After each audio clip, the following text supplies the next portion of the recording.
கர்த்தர் உங்கள் குடும்பத்தை தழைக்க பண்ணுவார். உங்கள் குடும்பம் ஆசீர்வாதமாக இருக்கும்.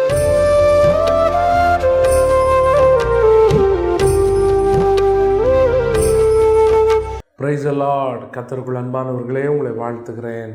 இந்த காலை வேளையில் கர்த்தர் உங்கள் குடும்பத்தை தழைக்க பண்ண விரும்புகிறார். உங்கள் குடும்பத்தை ஆசீர்வதிக்க ஆண்டவர் விரும்புகிறார். வேதத்தை நாம் வாசிக்கும் போது அநேகரை ஆண்டவர் ஆசீர்வதிக்கிறத நம்ம பார்க்கிறோம். யாத்திராகம புஸ்தகம் 1ஆம் அதிகாரம் 61ஆம் வசனம் சொல்லுகிறது, மருத்துவச்சிகள் தேவனுக்கு பயந்ததினால் அவருடைய குடும்பங்கள் தழைக்கும்படி செய்தார். பாருங்க, மருத்துவச்சிகள், நர்சஸ் அல்லது மெடிக்கல் ப்ரொஃபஷன்ஸ், இவங்க கர்த்தருக்கு பயந்தனால அவங்களுடைய குடும்பத்தை கர்த்தர் தழைக்க பண்ணினாரா. வேதத்தில் நாம் பார்க்கும்போது இஸ்ரவேல் ஜனங்களுடைய எண்ணிக்கை எகிப்தியரை விட்டு அதிகமாய் பழுகி பெருகின நாட்களில் அந்த எகிப்தின் ராஜா தந்திரமாய் ஒரு திட்டமிட்டு ஒரு சட்டத்தை கொண்டு வருகிறான். அந்த சட்டத்தை தந்திரமாய் செயல்படுத்துகிறான். எப்படி என்றால், இஸ்ரவேல் ஜனங்களுடைய ஆண் பிள்ளைகளின் எண்ணிக்கை பெருகிவிடாதபடிக்கு மருத்துவச்சிகளை கூப்பிட்டு சொல்லுகிறான், உங்ககிட்ட டெலிவரிக்கு வர எபிரேய ஸ்திரீகளில் யாரெல்லாம் ஆண் பிள்ளையை பெற்றெடுக்கிறாங்களோ அந்த பிள்ளைகளை நீங்களே கொலை செய்திருங்க அப்படின்னு சொல்கிறான். வசனத்தை நம்ம வாசித்து பார்த்தோன்னா நமக்கு தெரியும். யாத்திராகமம் 1ஆம் அதிகாரம் 15ஆம் வசனம் சொல்லுகிறது, அது மட்டுமின்றி எகிப்தின் ராஜா சிப்பிராள் பூவாள் என்னும் பேருடைய எபிரேய மருத்துவச்சிகளோடு பேசி, நீங்கள் எபிரேய ஸ்திரீகளுக்கு மருத்துவம் செய்யும்போது அவர்கள் மனை மேல் உட்கார்ந்திருக்கையில் பார்த்து, ஆண் பிள்ளையானால் கொன்று போடுங்கள், பெண் பிள்ளையானால் உயிரோடு இருக்கட்டும் என்றான். எவ்வளோ கொடூரமான ஆள் பார்த்தீங்களா.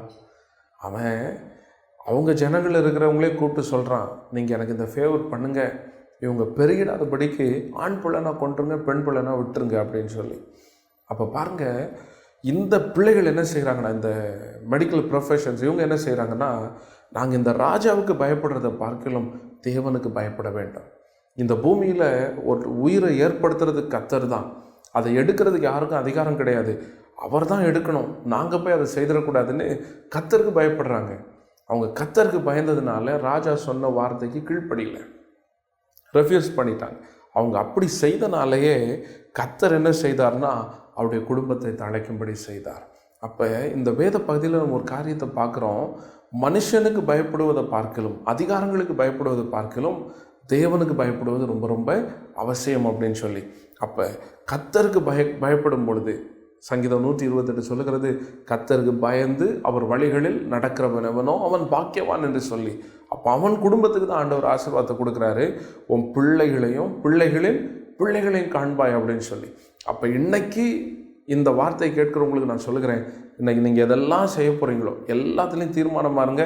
நான் தேவனுக்கு பயந்து கர்த்தருக்கு பிரியமாக நான் நடக்கணும். எந்த மனுஷனையும் சாட்டிஸ்ஃபை பண்ணக்கூடாது. கர்த்தருக்கு பயந்து நான் நடக்கிறதா இருக்கணும். கர்த்தருக்கு பிரியமாக என் வாழ்க்கையை நான் கட்டி எழுப்பணும். அப்படி ஒரு தீர்மானத்தை எடுங்க. கர்த்தர் உங்கள் குடும்பத்தை தழைக்க பண்ணுவார். உங்கள் குடும்பம் ஆசீர்வாதமாக இருக்கும். ஜெபம் பண்ணுவோமா. எங்கள் அன்பின் பரலோக தகப்பனே, எமக்கு நாங்கள் நன்றி செலுத்துகிறோம். இந்த காலை வேளையில் அப்பா, உடைய பிள்ளைகளுடைய குடும்பங்களை கண்ணோக்கி பாரும். குடும்பங்களை நேசிக்கிற தேவன் நீர். அன்றைக்கு மருத்துவச்சிகள் உமக்கு பயந்ததினால் அவருடைய குடும்பத்தை தழைக்கப்படின தேவன். அப்பா, இந்த காலை வேளையில் இந்த வார்த்தையை கேட்கிற உடைய பிள்ளைகளை ஆசீர்வதித்து இவருடைய குடும்பங்களை நீர் தழைக்க பண்ணுவீராக. பெருகட்டும் சுவாமி, ஆசீர்வாதமாக இருக்கட்டும். பொருளாதாரத்தில் பெருக்கத்தை தாரும், சரீர சுகத்தில் ஆசீர்வாதத்தை தாரும், குடும்ப சமாதானம் நிறைந்ததாய் காணக்கத்தை நீர் உதவி செய்யும். உடைய கைகளை ஒப்பு கொடுக்கிறோம். இயேசுவின் நாமத்தில் பிதாவே, ஆமேன். ஆமேன். Praise the Lord.